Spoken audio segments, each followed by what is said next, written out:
Olá, eu falo no vídeo anterior sobre o que é TDAH e neste vídeo vamos falar um pouquinho sobre as dificuldades que as crianças com TDAH podem apresentar e o impacto na vida delas.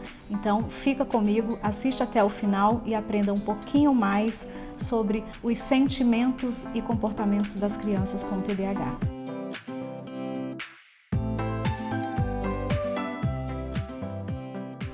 A dificuldade número 1 que as crianças apresentam é a dificuldade em manter a atenção em atividades que requer grande concentração ou muitas vezes na hora de transcrever atividades do quadro para o caderno, só o ato de olhar quadro, caderno, isso já distrai e elas não conseguem se manter ou demandam um grande esforço para realizar essas atividades.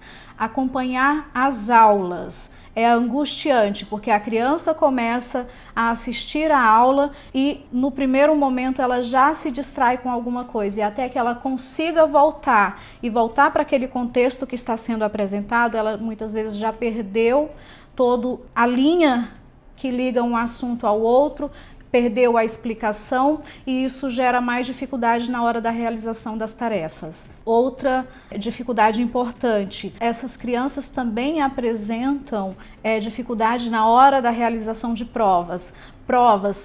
Avaliações que tenham textos, enunciados muito grandes ou muitas vezes fazer as avaliações juntamente com os demais colegas, onde tenha barulho, onde tenha distratores, faz com que elas tenham um menor desempenho e muitas vezes sendo necessário fazer essas avaliações de forma isolada ou até com um período de tempo mais prolongado.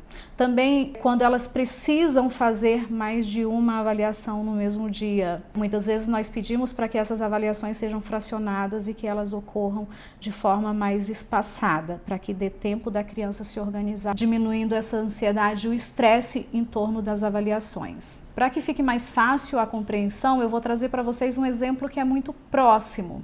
Não sei se vocês sabem, mas o meu filho, o Lucas, ele tem TDAH.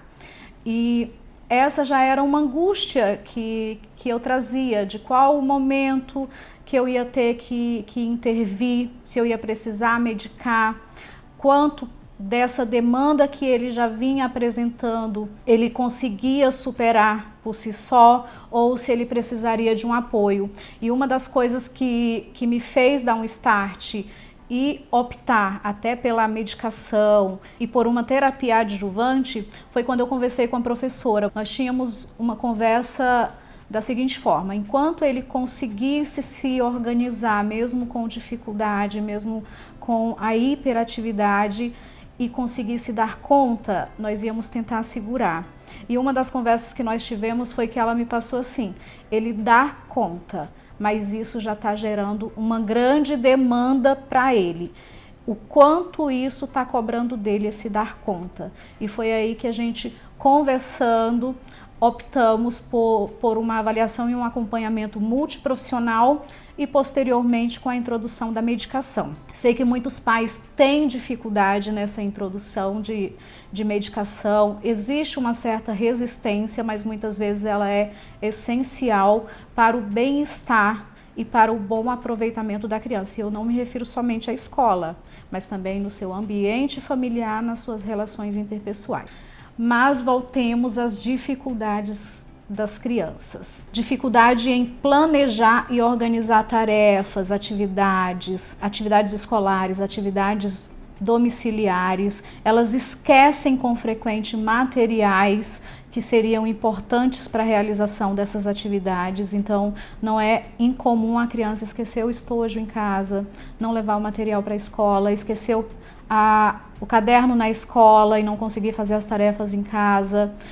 Então precisa de apoio muitas vezes da família, dos pais, para estarem checando junto a elas, colocando lembretes para que melhore essa adesão, criando uma rotina com essas crianças. Sem falar na dificuldade em permanecer sentados em situações em que elas precisam se manter mais controladas. A hiperatividade causa intensa ansiedade. O fato das crianças, por exemplo, ter que se manter com uma postura mais quieta, elas ficam mais ansiosas, mais irritadiças e muitas vezes não conseguem, tendo um comportamento mais disruptivo por vezes. Nas relações sociais, nas relações interpessoais, elas apresentam dificuldade principalmente devido ao déficit que elas têm de controle inibitório, de controlar os seus impulsos. Elas têm uma labilidade emocional mais importante,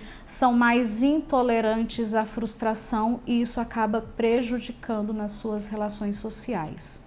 Então, os prejuízos são inúmeros e em diversos ambientes e muitas vezes essas crianças apresentam essa dificuldade ao longo do tempo e são tidas como crianças mais briguentas, mais desafiantes, mais desatentas, que elas só prestam atenção naquilo que lhes interessa. E, na verdade, não. Isso tudo é característica de um transtorno que necessita de tratamento, que necessita de uma intervenção adequada. Essas crianças precisam de apoio e precisam de ajuda em diversos ambientes, no ambiente escolar, no seu ambiente familiar e também no seu ambiente social, na comunidade, nas suas relações sociais.